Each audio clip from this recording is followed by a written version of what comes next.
The first Parthian Nero. 3 years after Nero was deposed from power, the Eastern King of Kings, the Parthian prince Artabanus, stood next to a familiar figure and made an astonishing declaration. The Senate reports regarding the death of the last Julio-Claudian emperor had been false, a lie invented by treacherous and rebellious subjects in government. Artabanus was standing next to the real Nero, the lawful ruler of the Roman people, and the true commander of all their subject domains. Would his Parthian armies now ride west and restore the rightful emperor? Was the second reign of Nero imminent? The Parthians claimed a vast empire stretching from Mesopotamia across Iran to the Indus kingdoms. They were the main rival to Rome's influence in the known world, and possessed a formidable army of fast-moving, well-equipped cavalry.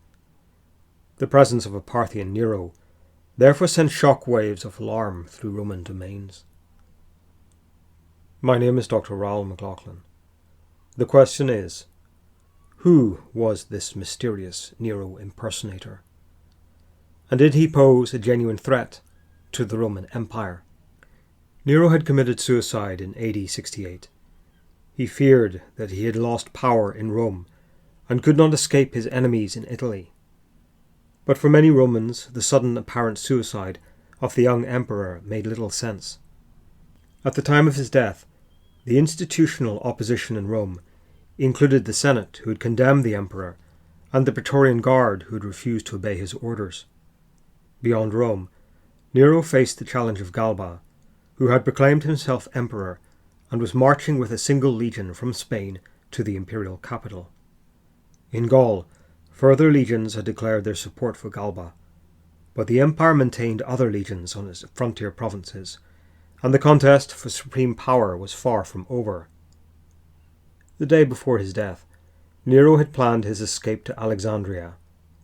He had sent trusted agents to the port of Ostia to prepare a fleet for immediate departure, but he panicked when the Praetorian Guard refused to accompany him down to the port, and he abandoned his dramatic escape.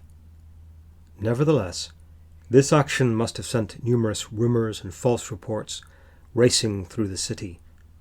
Departing traders, sailors and travellers would have carried these narratives far across the Mediterranean sea lanes.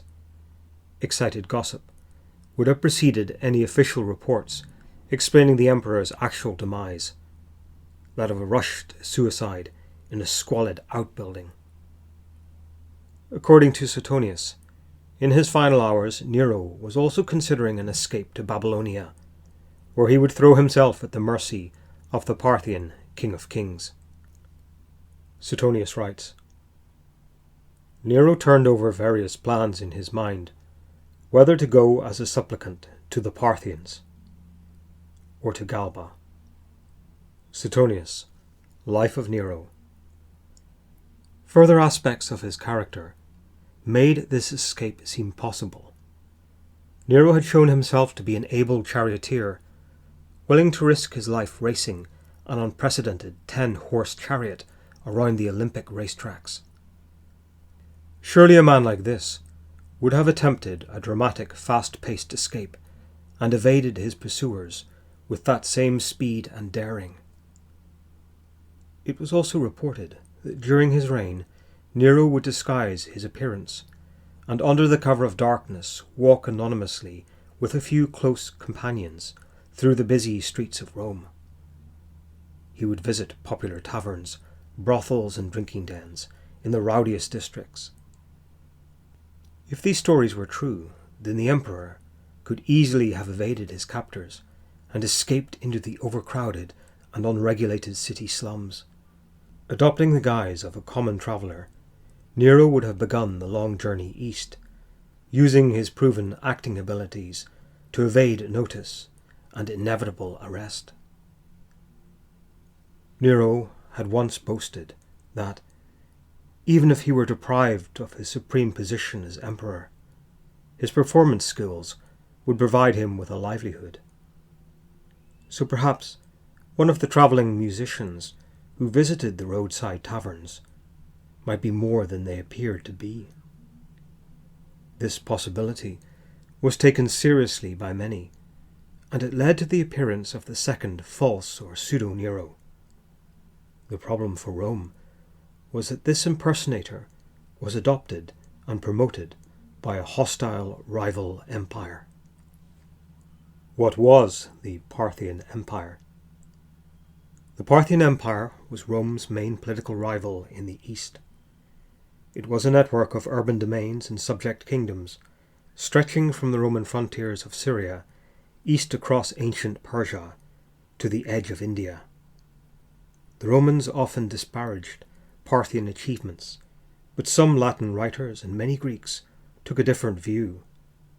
Justin explains, "The Parthians now possess the empire of the East, having divided the known world between themselves and the Romans. They have been assailed by the Romans in 3 wars under the command of the greatest generals during the most flourishing period of the Republic. But they, alone of all nations, have not only matched the Romans, they have emerged victorious." Justin, Book 41, Passage 1, Section 1. The Parthian Empire incorporated a large Greek population settled in Mesopotamia from the time of Alexander the Great and his Seleucid successors. The western capital of the Parthian Empire was the adjoining cities of Seleucia Ctesiphon on the Tigris River in Babylonia, central Iraq. Seleucia was a mainly Greek city incorporating up to 600,000 people. Neighbouring Ctesiphon, on the far banks of the Tigris, had a population of more than 100,000 in a city devised and built as a Parthian-styled royal capital. This made Seleucia Ctesiphon one of the largest urban complexes in the entire ancient world. It exceeded Alexandria in Egypt and Antioch in Syria. It was second only to Rome, with its own population of perhaps 1 million people, subsidized by massive state-provided food imports.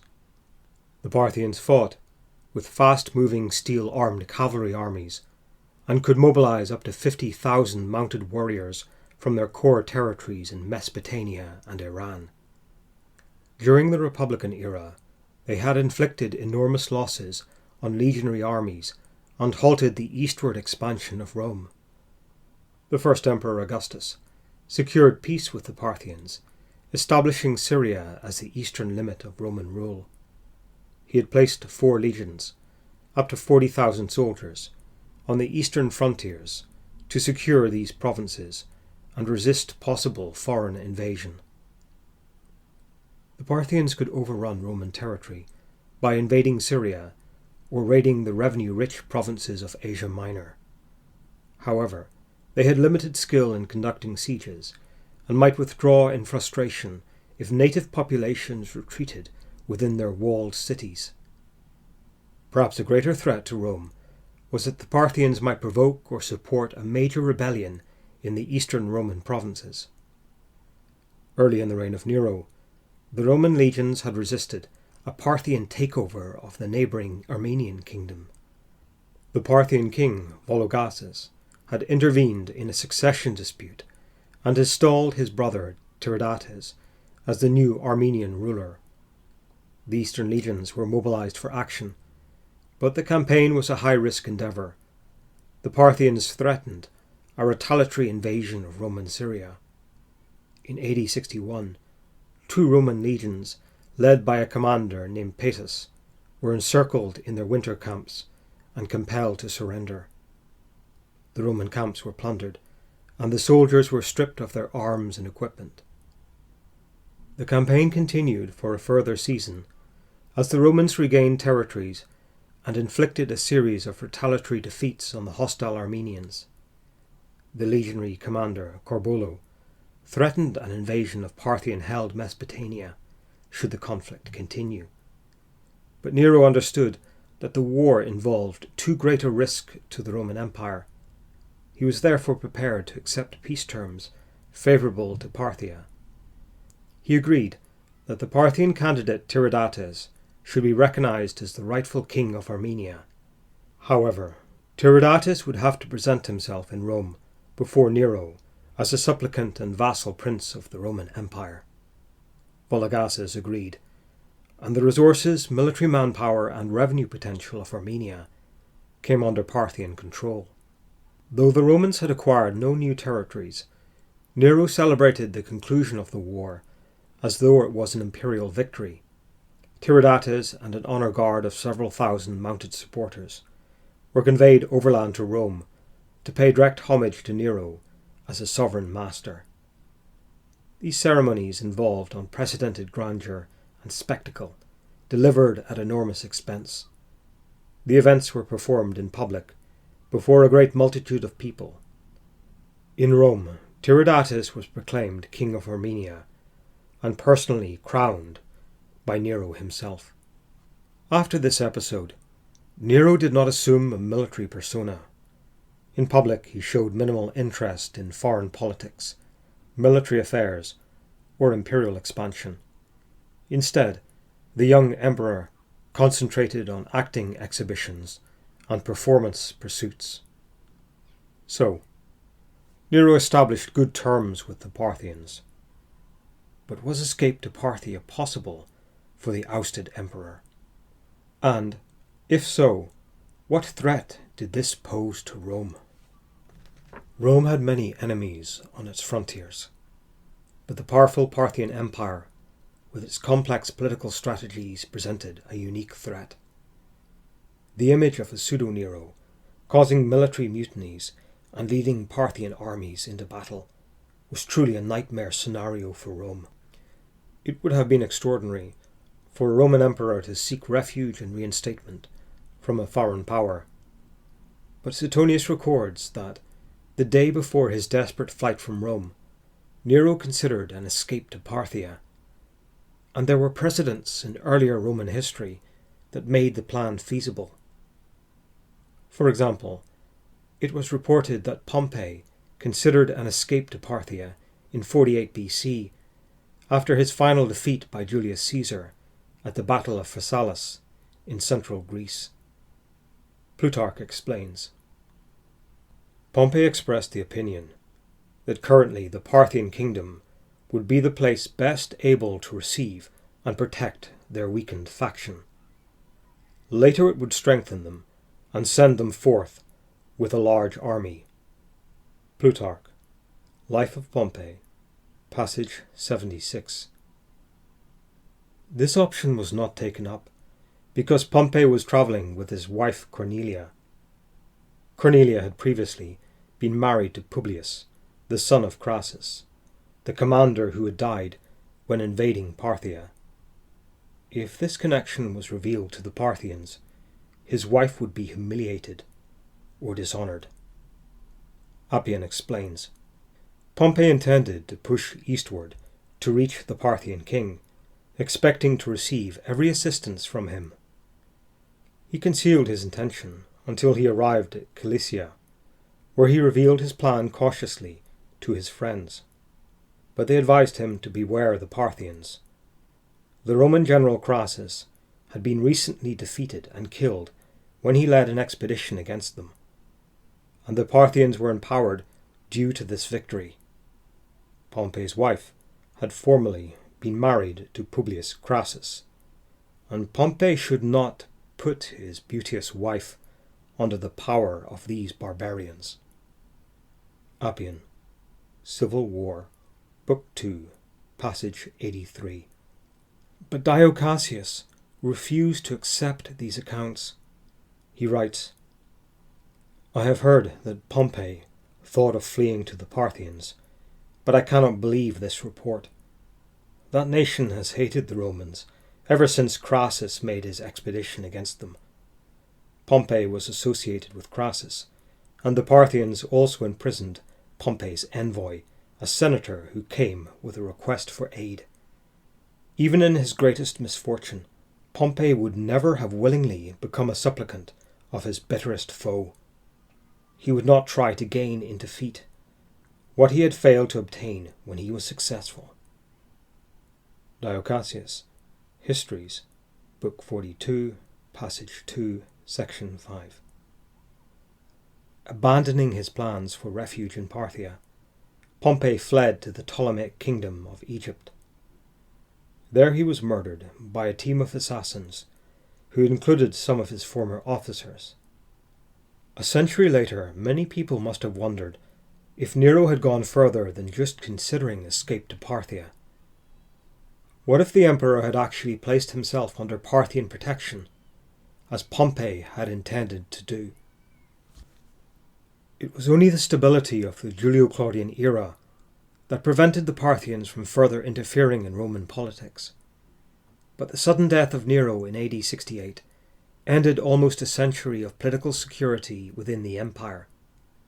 The Parthians responded by offering the Roman general Vespasian an army of 40,000 warriors in his bid to become emperor.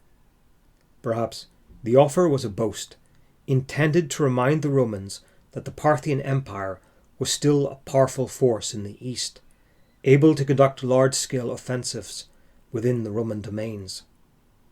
Vespasian diplomatically refused the offer of assistance, perhaps because the proposal set a dangerous precedent. It suggested that Parthian kings might have a political or military say in who ultimately became emperor of Rome. Nevertheless, Vespasian made efforts to discourage hostilities on the eastern frontiers as his troops prepared for the march on Rome. 10 years after his apparent death, Nero reappeared in the east. But what triggered this event? Several factors probably coincided with the reappearance of a Nero impersonator. The Emperor Vespasian died in AD 79, and his eldest son Titus assumed the supreme office of state. But even after a decade of successful rule by the Flavian dynasty, there must have been many who missed the flamboyance and enthusiasm of Nero. In AD 79, the actual Nero would have been almost 40 years old, but his image was still a focus for popular dissent, and there were many who hoped that he had survived to be restored to power. Dio Cassius explains that an Eastern Nero first emerged in the Greek provinces of Asia Minor under Roman rule. This impersonator had a backstory involving his dramatic escape from Italy and a decade-long secret life in Asia Minor. The uprising was probably triggered by the death of Vespasian and widespread reports that civil war was imminent in the neighbouring Parthian Empire. Developments in Parthia are key to understanding the second reappearance of Nero. In AD 78, almost a decade after the demise of Nero, the Parthian king Vologeses died. Vologeses had prepared one of his younger sons, Pacorus II, for kingship, and Parthian coins suggest that he may have ruled jointly with his father before succeeding to power. But within a year, the Parthian court in Babylonia were backing their own candidate for royal rule, a prince named Artabanus III. Artabanus and his supporters seized the western capital of Seleucia Ctesiphon as the centre of their political and military operations. This was a serious challenge to power because Parthian Babylonia could support and muster a force of well over 10,000 mounted warriors. This was perhaps a quarter of the entire military capacity of the Parthian Empire. During the Babylonian revolt, Pacorus II seems to have retained power in the greater part of the Parthian Empire that incorporated ancient Iran. Significantly, he held the strategic territory of Media in northwest Iran, including the Parthian royal city of Ecbatana. Media was an important territory for providing horses for cavalry, and controlled the main routes leading around the southern shores of the Caspian Sea.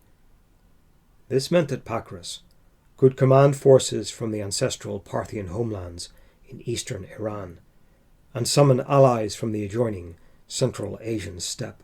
How could Artabanus maintain his challenge for power? One option was the Armenian kingdom, or perhaps Roman legions in Syria could be co-opted or induced to support his cause. The mysterious Parthian Nero makes his appearance at this crucial moment in Eastern politics. But how did this Parthian Nero arise? Further details, including hints of a backstory, are provided by a later Greek writer known as John of Antioch.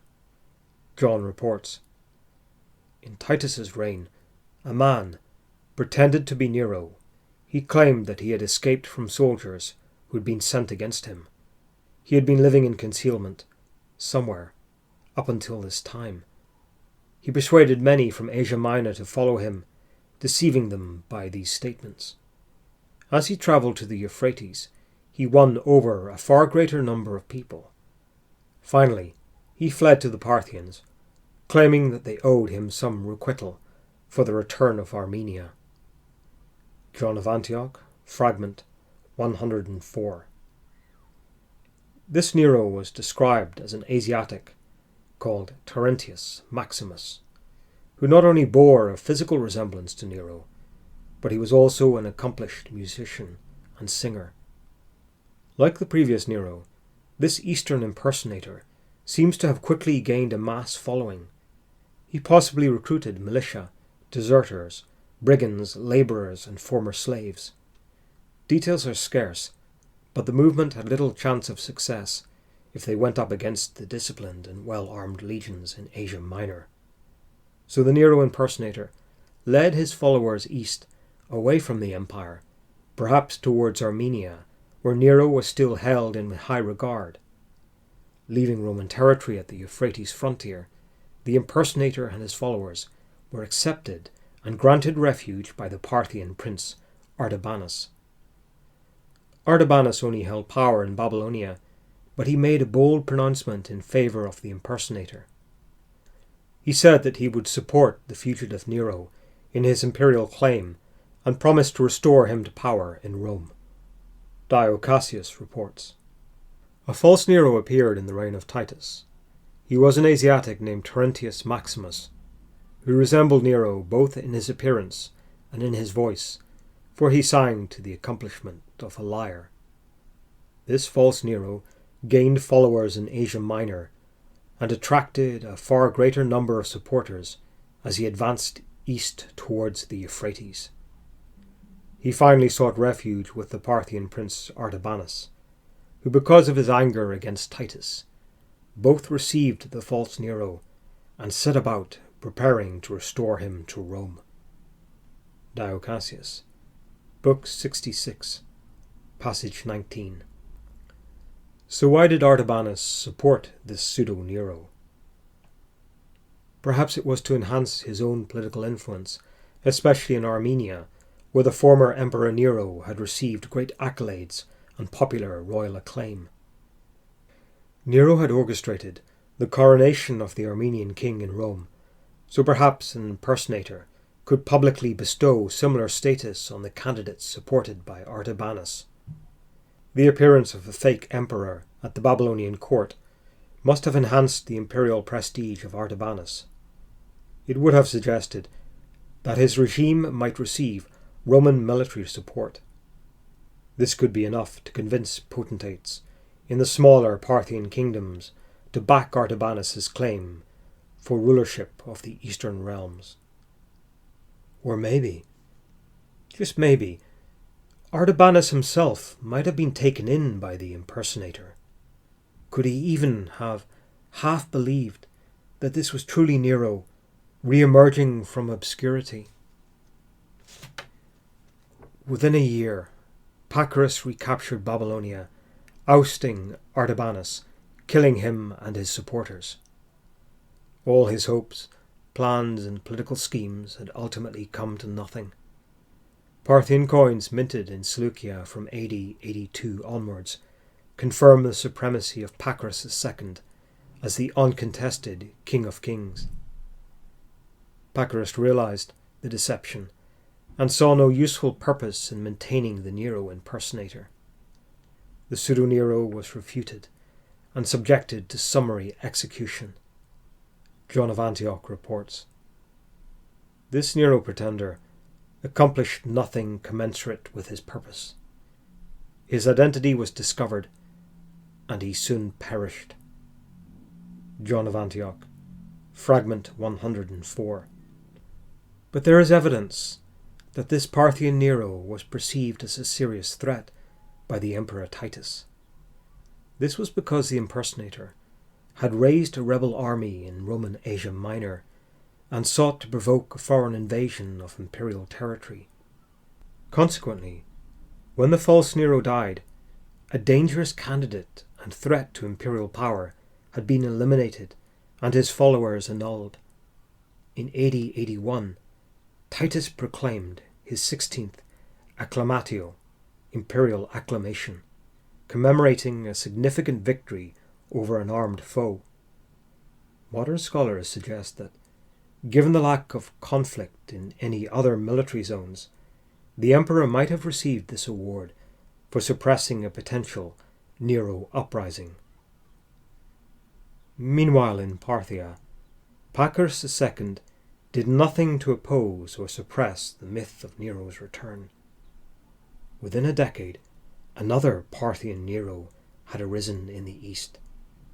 This second Parthian Nero emerged in an era of dramatic global expansion and international trade initiatives.